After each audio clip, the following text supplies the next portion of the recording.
Someone once told me that they don't see me as loving or charming or whatever because people were discussing about love and all sorts of things, and I popped into their discussion and asked them what do they understand with love? Why do they classify love as being of multiple types when there is only just one single love? It is a dimension, it is not a state of mind or an emotion. If love is a state of mind, well, it is only one of those much lower states of awareness where you just say to others that you love them, but you just expect something. See, I may not be a Prince Charming, and honestly, I'm not interested in such a role, anyways. But the point is very simple. I am capable of love because I am compatible with it. I can unleash that dimension or access that dimension. But the point is, in a sick society, why would I need that? Because once you start shining in a world of darkness, you're going to attract a lot of attention. I typically end up drawing attention of strangers. Well, it happens rarely, but it happens that among a crowd of people, well, it happens that I'm typically the one they go towards and ask for random things. Not always, but yes, it may happen. And the point about this is very simple. When someone says they don't see or feel you in a certain way, that should never be taken into account as some kind of swear or curse or whatever. Yes, some people may tell you that because they're spiteful or whatever, but I told them you don't need to say sorry for that. See, when you don't see or feel something, that is an initial perception. You may have lived with your physical body for probably 20 or 30 years, but you most likely don't know shit about yourself. You just have some opinions, you probably have some points of view, and quite on the contrary, some other people actually only live their life based on what other people express about them. See, the point is, when people say something, that is their opinion. And most people being pained, well, the problem is they're just gonna send you some energy because an opinion, an emotion, something, they're all just energy. Emotion in the end means energy in motion. So when they send you their ideas, points of view, if they're spiteful or the such, you're just perceiving that energy. What that energy is ultimately a piece of information. The problem is when people feel very lacking of attention, when people haven't been taught a certain sense of stability, or karmically they don't have a certain sense of stability because they've been going through abuse in previous lifetimes as well, their life will push them towards all sorts of pains so that they will try to seek more and more this idea of liberation from those pains. Because only when it hurts enough will you want to get over with the pain, understand why it is, and well, try to move away from it. Because running from the pains or hiding it is not gonna change your reality, right? You see probably a lot of people around you that they suffer from all sorts of physical aches, right? Their teeth are aching. In very few cases, yes, it is very sad when they actually don't have the money to go to the dentist and fix their, wounded teeth. But the point is, in many cases, people actually have the money, but they don't feel that worthy of going in there. And it's like they're gonna spend their whole time and energy into their suffering and then suffer because of the suffering, which is a bit ironical, but yes, it is a very deep karmic aspect. So I said to those people, well, it doesn't matter how you view me or see me because you've only noticed me for a very short time. See, it doesn't matter how one presents me or not because in the end I am what I am. Whether I am compatible with love, whether I am love itself or not, well, that is something that remains to me only. And it is something that remains to each and every one alone in the end, because your experiences are your own. When you express something that you have experienced to someone else, most likely they have not experienced, or even if they have experienced, ultimately what to tell them is most likely going to be a story nonetheless. A truthful story is not necessarily going to make them more enlightened, as well as a lie that you may tell them is not going to make them more truthful or more closer to the truth or wiser or anything. A story can be true or false, right?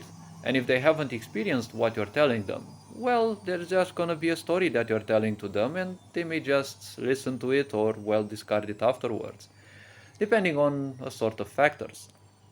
So when people tell things about you, I simply can't care much because it is an opinion. Whether it is spiteful or not, it is just an indicator that they are pained. I'm not interested in their pain because each and every one of us has their own unique energy. And other people's energies, loving or not, is not gonna suit you in any way, shape, or form.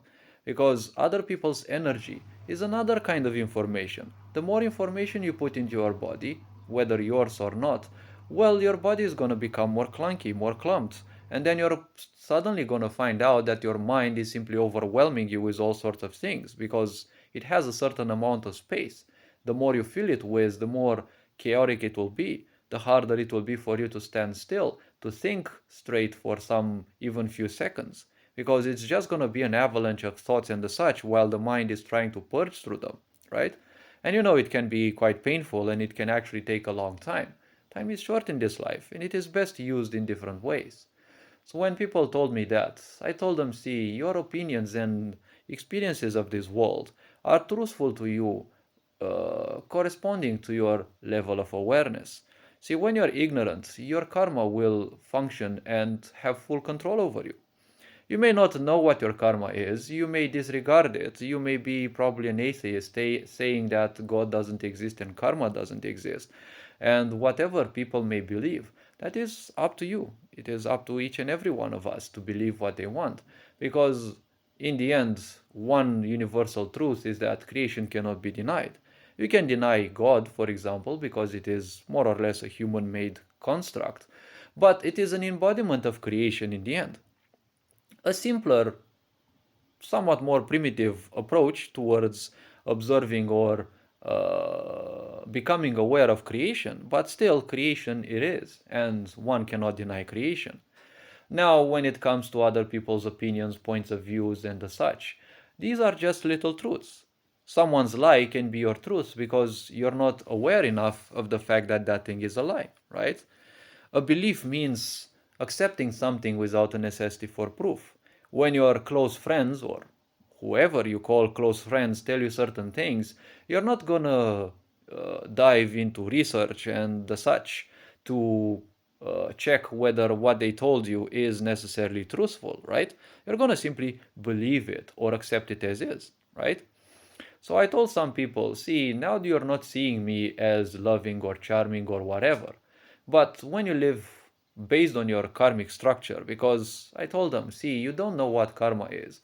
You don't believe in it most likely, but it exists and it has full function over you.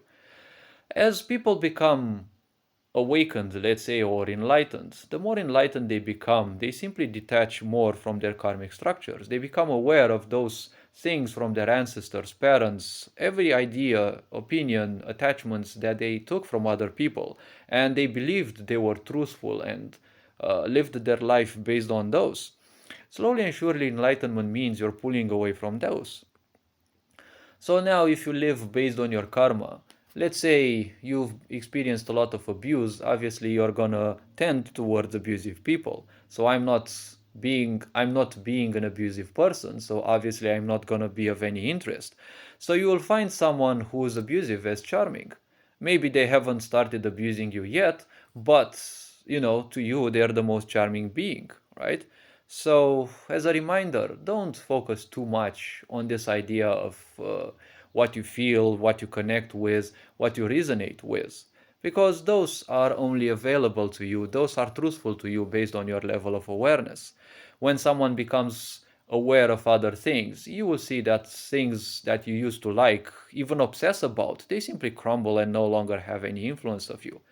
Back in those times, you used to listen to some kinds of music, some bands used to like some kinds of movies. Now they're probably irrelevant to you, or you still indulge into those a bit, but they're no longer that of an importance. Back sometimes, well, they used to be the life for you. Now they're just simply some passing of time, right? So hopefully this video raised a bit of awareness. You are appreciated. Take care, enjoy life, and this being said, Ferencan Board signing out.